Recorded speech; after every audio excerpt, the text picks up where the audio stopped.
So we're here in Phil's ranch with Phil himself and his daughter, and apparently they're gonna use us as guinea pigs. We're gonna do some tasting. One potato, two potatoes. So we just got hooked up by Phil and his daughter with some sampling. Oh my goodness. This is so good. I'm gonna sample the shake.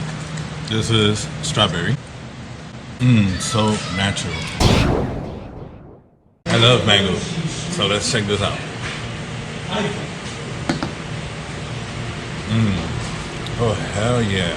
Pure mango, like you don't taste milk, you don't taste fake sugar, you don't taste none of that. It's pure mango. After you had all that sweet stuff, want to try something really bitter? Yes, I love it. Okay. That's usually the way I eat. There's a little fruit called miracle fruit, these little red cranberries. Okay. From West Africa originally, and they look like a football, little cranberry football. Yeah. And this is a little local fruit. It smells delicious. It's called a Calamander. When I was a kid, we would have visitors come down from up north, and we lived on Kendall when it was a dead-end street, and we had every kind of orange tree you could imagine before all these blights and diseases came. We'd take my parents' friends through the grove, and they'd eat king oranges, navel oranges, everything. And we come to this little thing, and we peel it for them and say, this is the best of all of them. And you got to pop the whole thing in your mouth. My sister and I would take off running. So, and you'll see what I'm talking about. People fall for it. Here we go. Looks like a mandarin. Yeah, it looks like it'll fool you.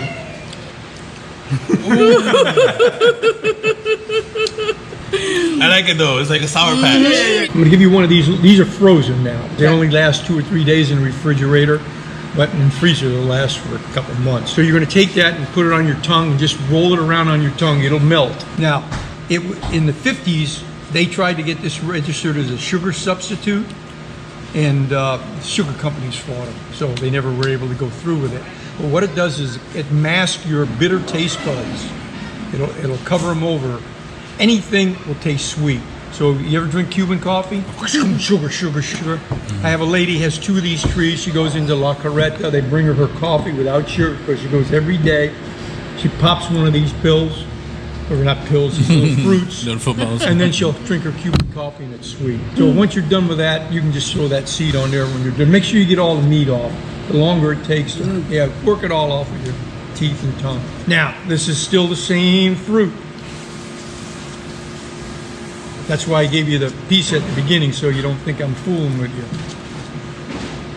It's sweeter.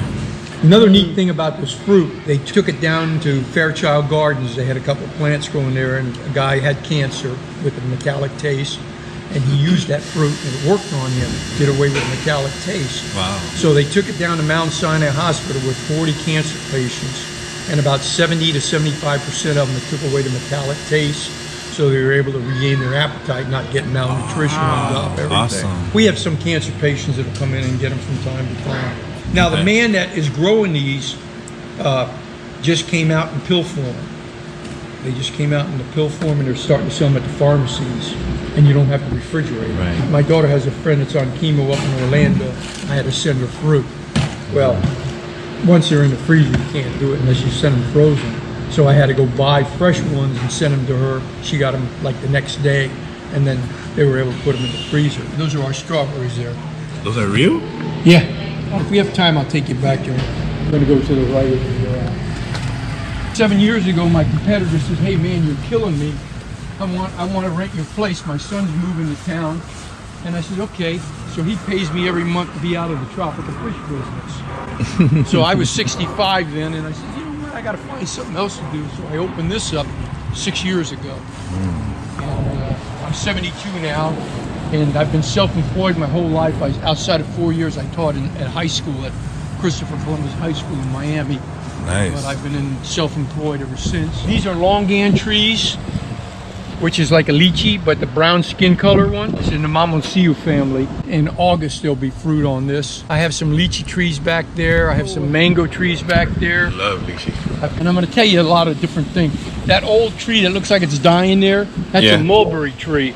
In 1950, when my folks moved down, they brought a branch from Staten Island, New York. We planted it on Kendall. It grew. We were there till 1969. We dug it up, cut it back, and that's the same tree. So it's kind of like a family tree. I've written a poem about it. I've written a couple screenplays, directed some stage plays, and I'm actually trying to do is talk to a guy in Homestead to let me do another stage play there. Nice. What have you done? What have I done? Well, nothing you've ever heard of. We shot a full-length movie called Poor Lenny. It's a story about 4 bowling buddies, kind of a romantic comedy kind of deal.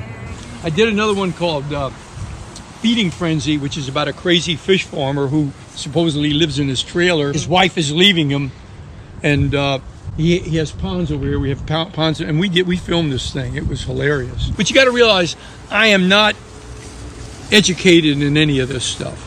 So it's and I didn't pay a penny. I just fed everybody, and I found somebody that would shoot the movie and somebody that would edit it.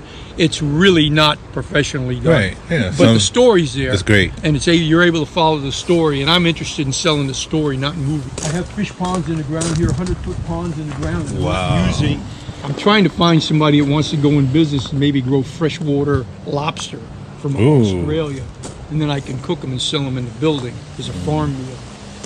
Here's the banana tree. I don't want to take up all your time, but what happens is the tree says, hey, listen, I can only handle so many babies. And then all of a sudden, there's no fruit. But yet this thing is full of baby bananas, but they'll never materialize. People from Thailand cut that off and they make some kind of soup out of it. These vats here, usually I send seeds off to a company that grows the seeds for the farmers, and they'll put dirt in these things, and if I send them, seeds are very small, like lettuce seeds are like minute, and they'll put 1 seed in each one of these things, and in 5 weeks they call me and the plant is this big. This is like a little funnel going down. And then I take these things with the little lettuce plants, we put plastic in these things, and we make like a swimming pool, and we put fertilizer water in there. And then I'll take each one of these plants one at a time. You see those styrofoam sheets? Put each one of these plants in the hole, and it'll slide down so far, just a little bit of it will be sticking in the water. And those little roots in the water will get like Santa Claus's beard because they're absorbing all that vitamins. If that little plant in 4 weeks is like this, 32 of them will cover that sheet of styrofoam. You won't even see it. Now, I had a period of time, they were real big at the beginning, and then I changed the fertilizer, and then I was getting all little teeny strawberries. You can see the ones in the building are a lot better looking than these. I just rechanged the fertilizer back, and now I'm starting to get big fruit. What we have is the water comes out of this little hole right here. The holes on these pots are on the very bottom, so ideally it should come down, drip through one to the other. There's a couple Moringa trees, which is a tree that is very high in protein. They say you can live off of that tree and not eat meat or anything. Castro planted hundreds of thousands of them in Cuba. And the flower on that tree increases milk production by 40%. So a nursing mother doesn't have enough milk, or even in cattle. Of course, flowers are small. If they consume that, then it'll increase it. This is my little herb garden here. Oregano. It smells so good. Habanero, which I don't know what to do with them because I don't eat them. This is Italian parsley with the flat leaves. Rosemary. Rosemary's got a pretty strong odor. Everybody knows about lemongrass. And then there's some green peppers. I don't spray anything, so I'll just come here and find a green pepper and pull it off and eat it. Sometimes there are some. Nice. You want to gnaw on a piece of green pepper? I used to have a couple goats up front, and I would take all the extra stuff and feed them. I went on vacation, somebody stole one. Come back, first day I'm back, to steal the other one. Then I write for the newspaper, the local newspaper in Homestead.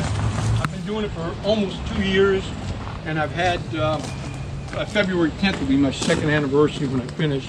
And so far I have had 151 articles published. You Google the South Day News Leader and put in my name, it'll list most of my articles. Okay, cool. Thank you, Phil, for opening your doors and giving us a tour. With that being said, make sure you like, subscribe, ring the bell, all that good stuff. Peace.